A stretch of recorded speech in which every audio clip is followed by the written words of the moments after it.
everybody. Yeah, buddy. I like this.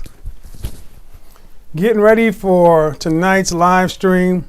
By the way, if you're tuning in, and make sure you hit the like button or the dislike button. I don't care which one. Just do something when you come in. Tonight's live stream, I'm going to do it about mgtow and why it is necessary. mgtow is necessary for a lot of different reasons. What up, Clifton? How are you? There's just a lot of misinformation out there. And I want to clear up several things for guys who are, red pill just used to be called being a man. That's what it really comes down to. mgtow was a response, as BGS said it best, but it's necessary. What's going on? But I do want to talk about this whole thing about what next. I'm going to tell you right now.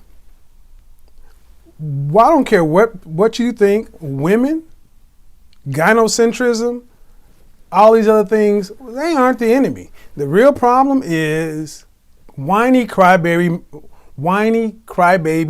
men, simps, white knights, and manginas. Because what it comes right down to is life is a game. And the winners the winners aren't the ones complaining. It's the losers. Yeah, if you're always in somebody's comment section, hating on women with your blank ass avatar.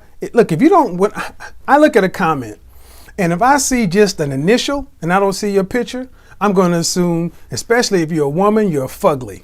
But if you're a dude and you don't have a picture and you on some irate over the top stuff, I'm just going to assume you're a loser. Because losers don't complain. Let me tell you why losers don't complain. Because they just lost the game. They just lost that point. They didn't lose the war. See, players straight up win. Players win. I've always been a player. And that don't mean a pimp player. That means I play the game. Look here, black men. We took an L in slavery. We've taken L's with our women. So what? Read your history. Plenty of other men better than you or me have lost throughout history. Suck that shit up. Have I ever been a pimp? Have I ever been a pimp player? Go check my videos. That's been well documented, of course. But the bottom line is this.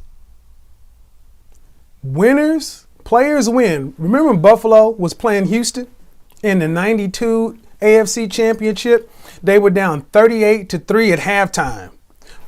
Well, get the fuck off my channel, punk. Somebody get him out of here. Wulong Wong. Peace out. In the championship, yeah, adios. Don't come back. This ain't for you. In the championship, Houston was kicking Buffalo's butt. They were waxing them. The average the average whiner you see in the comment section, women are the enemy. We can't get ahead because of white supremacy and systematic, institutionalized racism. They would have packed it in and said, you know what, we lose. No, Buffalo came back out and found a way to win. Players find ways to win. That's the difference between a winner and a loser. A loser loses before the game is even over. A lot of you cats who are upset at women firing off in the comment section, talking crazy, you're a loser. You're a loser because the game isn't over. The game is your life. You ain't dead. You can do something. The guys who were, and we're going to talk about this today, the guys who are hardcore mgtow, I see a lot of them going at pickup artists and dating coaches and all this other kind of stuff in the comment section. But the people who run the channels, let's just be realistic. The people who run the channel whose faces are front and center tend to be the winners.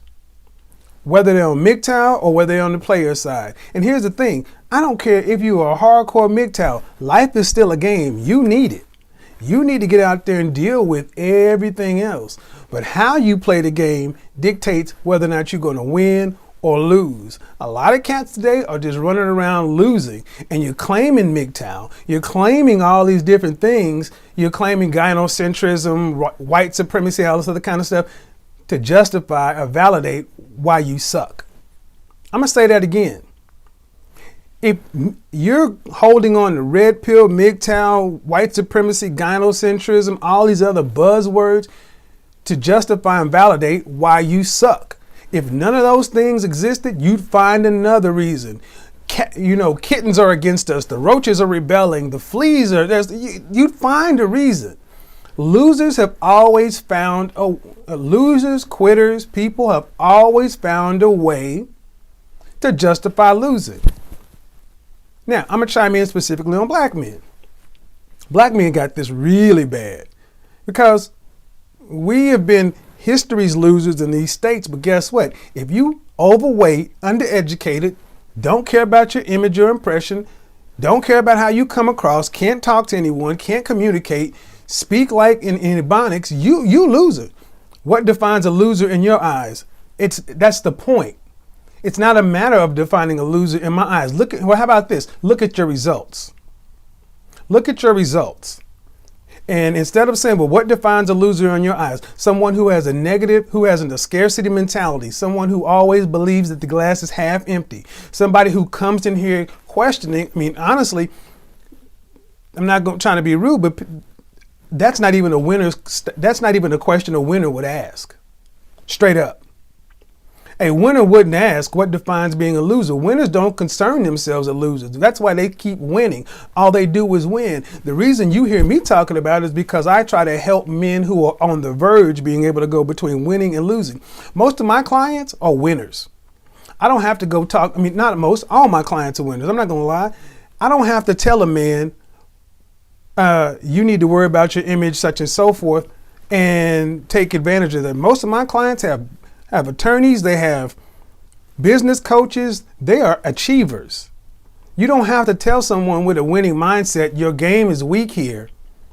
You need to go practice on your free throws. Your game is weak here. You need to go practice on your 40 time. Your game is weak here. You need to go practice on your math. When I was a C student in mathematics, no one had to tell me, guess what, Kevin, if you want to be an engineer, you got to double down and go learn and do what you did. You need to come to school early, stay after school late. My freshman year in college, my background is chemical engineering. My freshman year in college, while everybody else was taking calculus, I had to take college algebra.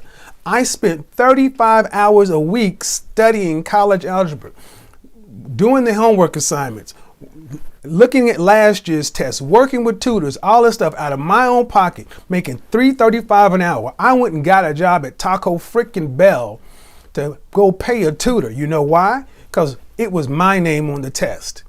It was my life. It was about me.